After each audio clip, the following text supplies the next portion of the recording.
you're about to start being introduced to the other major characters here that are going to appear.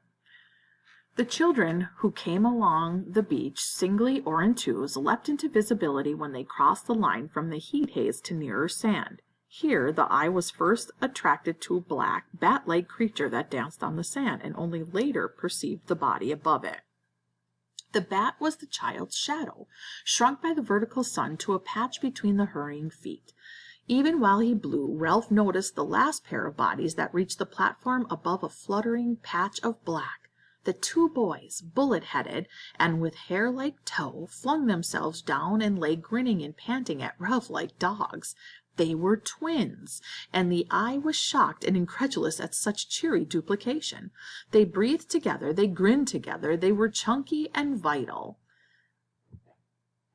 They raised wet lips at Ralph, for they seemed provided with quite enough skin so that their profiles were blurred and their mouths pulled open. Piggy bent his flashing glasses to them and could be heard between the blasts repeating their names. Sam, Eric. Sam, Eric. Then he got muddled. The twins shook their heads and pointed at each other, and the crowd laughed. At last Ralph ceased to blow and sat there, the conch trailing from one hand, his head bowed on his knees. As the echoes died away, so did the laughter, and there was silence. Within the diamond haze of each beach, something dark was fumbling along. Ralph saw it first, and watched till the intentness of his gaze drew all eyes that way.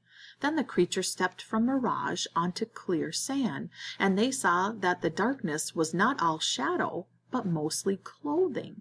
The creature was a party of boys, marching approximately in step in two parallel lines, and dressed in strangely eccentric clothing. Shorts, shirts, and different garments they carried in their hands, but each boy wore a square black cap with a silver badge on it.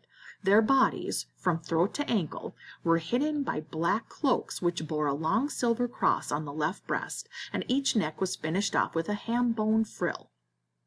The heat of the tropics, the descent, the search for food, and now this sweaty march along the blazing beach had given them the complexions of newly washed plums.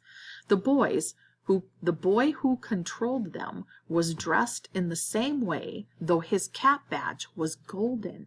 When his party was about 10 yards from the platform, he shouted an order, and they all halted, gasping, sweating, swaying in the fierce light. The boy himself came forward, vaulted onto the platform with his cloak flying, and peered into what to him was almost complete darkness. "Where's the man with the trumpet?" Ralph, sensing his sun-blindness, answered him. "There's no man with a trumpet, only me." The boy came close and peered down at Ralph, screwing up his face as he did so. What he saw of the fair-haired boy with the creamy shell on his knees did not seem to satisfy him. He turned quickly, his black cloak circling. "Isn't there a ship, then?" Inside the floating cloak he was tall, thin, and bony, and his hair was red beneath the black cap. His face was crumpled and freckled and ugly without silliness. Out of his face stared two light blue eyes, frustrated now, and turning, or ready to turn, to anger.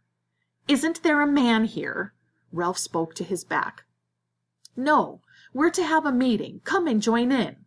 The group of cloaked boys began to scatter from close line. The tall boy shouted at them, "Choir, stand still!" Wearily obedient, the choir huddled into line and stood there swaying in the sun. None the less, some began to protest faintly. "But Merridew, please, Merridew, can't we—" Then one of the boys flopped on his face in the sand, and the line broke up. They heaved the fallen boy to the platform and let him lie. Merridew, his eyes staring, made the best of a bad job.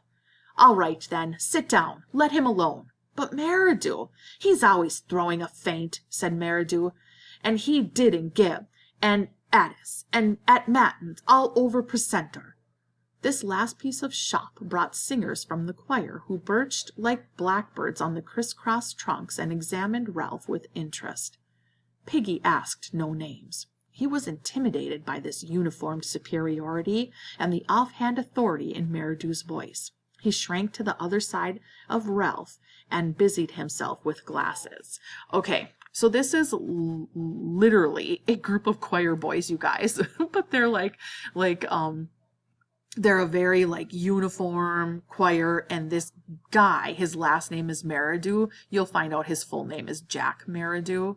This Meridew is like their leader, and it's more like military that we would think of than like just choir. Okay. So they listen to him. He's definitely in control and runs the show and loves to run the show. He's a little power hungry. Meridew turned to Ralph. Aren't there any grown-ups? No. Meridew sat on a trunk and looked around the circle. Then we'll have to look after ourselves. Secure on the other side of Ralph, Piggy spoke timidly. That's why Ralph had a meeting, so we can decide what to do.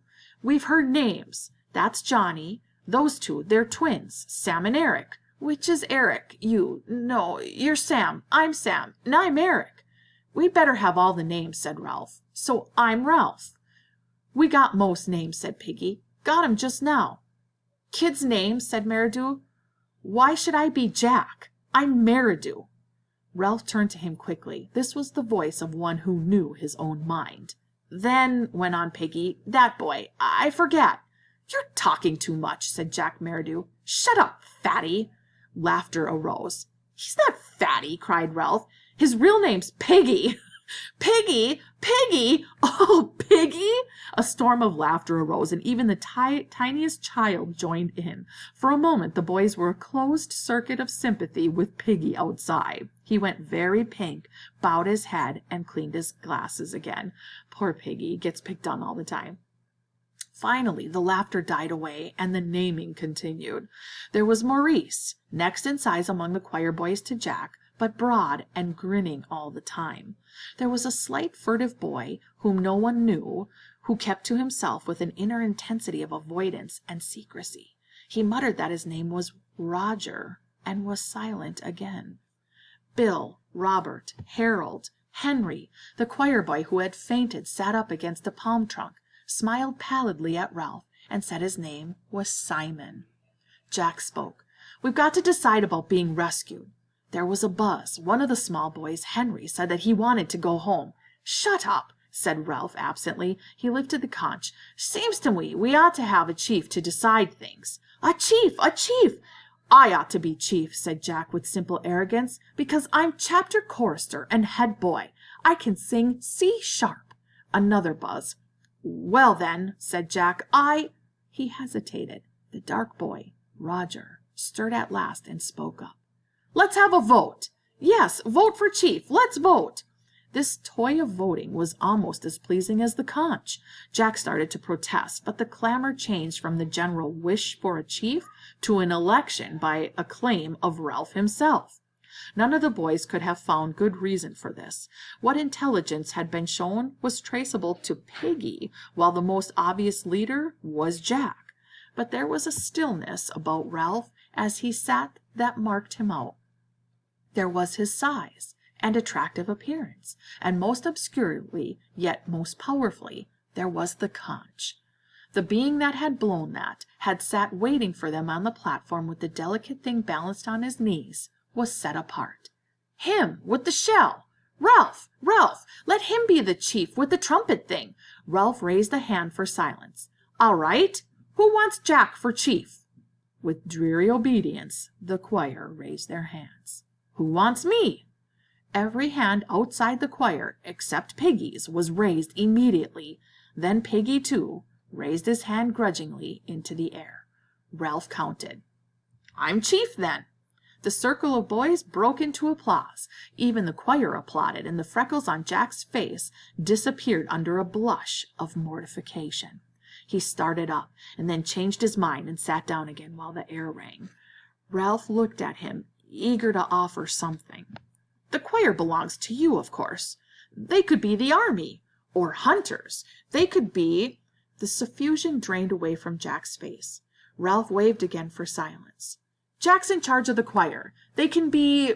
What do you want them to be? Hunters. Jack and Ralph smiled at each other with shy liking. The rest began to talk eagerly. Jack stood up.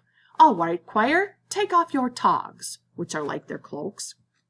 Boy, Ralph is probably the best choice to be chief at this point, because There's something about Jack that seems like dark, and he's very controlling. And sometimes a person who rules with fear and controlling isn't quite your best leader. Okay, although it seems obvious that he might be. Somebody who's more approachable and likable amongst the younger kids might be the better leader, which would be Ralph. The funny thing, the note that they make a little bit earlier, is that nobody voted for Piggy to be chief, and yet who's the smartest, who's had the most ideas and can actually think? And it's Piggy, you guys. But of course, it's his whole asthma, my auntie, the fat, the glasses, it's all working against him. And somebody like that amongst these kids doesn't have any respect. So Ralph is chief right now. As if released from class, the choir boys stood up, chattered, piled their black cloaks on the grass.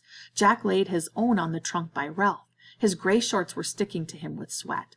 Ralph glanced at them admiringly, and when Jack saw his glance, he explained. I tried to get over that hill to see if there was water all around, but your shell called us. Ralph smiled and held up the conch for silence. Listen, everybody. I got to have time to think things out. I can't decide what to do straight off. If this isn't an island, we might be rescued straight away. So we've got to decide if this is an island. Everybody must stay round here and wait and not go away. 3 of us. If we take more, we'd get all mixed and lose each other. 3 of us will go on an expedition and find out. I'll go, and Jack, and he looked around the circle of eager faces. There was no lack of boys to choose from. And Simon. The boys rounded Simon, giggled, and he stood up, laughing a little. Now that the pallor of his faint was over, he was a skinny, vivid little boy, with a glance coming up from under a hut of straight hair that hung down, black and coarse. He nodded at Ralph. I'll come. And I. Jack snatched from behind him a sizable sheath knife and clouted it into a trunk. The buzz rose and died away. Peggy stirred. I'll come. Ralph turned to him. You're no good on a job like this. All the same, we don't want you, said Jack flatly. 3's enough. Piggy's glasses flashed. I was with him when we found the conch. I was with him before anyone else. Jack and the others paid no attention. There was a general dispersal. Ralph, Jack, and Simon jumped off the platform and walked along the sand past the bathing pool. Piggy hung bumbling behind them. If Simon walks in the middle of us, said Ralph, then we could talk over his head. The 3 of them fell into step. This meant that every now and then Simon had to do a double shuffle to catch up with the others. Presently Ralph stopped and turned back to Piggy. Look! Jack and Simon pretended to notice nothing. They walked on. You can't come! Piggy's glasses were misted again, this time with humiliation. You told him! After what I said! His face flushed, his mouth trembled. After I said I didn't want... What on earth are you talking about? About being called Piggy. I said I didn't care as long as they didn't call me Piggy, and I said not to tell them, and you went and straight said out... Stillness descended on them. Ralph, looking with more understanding at Piggy, saw that he was hurt and crushed. He hovered between the 2 courses of apology or further insult. Better Piggy than Fatty, he said at last, with the directness of genuine leadership. And anyway, I'm sorry if you feel like that. Now go back, Piggy, and take names. That's your job. So long. And raced after the other 2. Piggy stood, and the rose of the indignation faded slowly from his cheeks. He went back to the platform.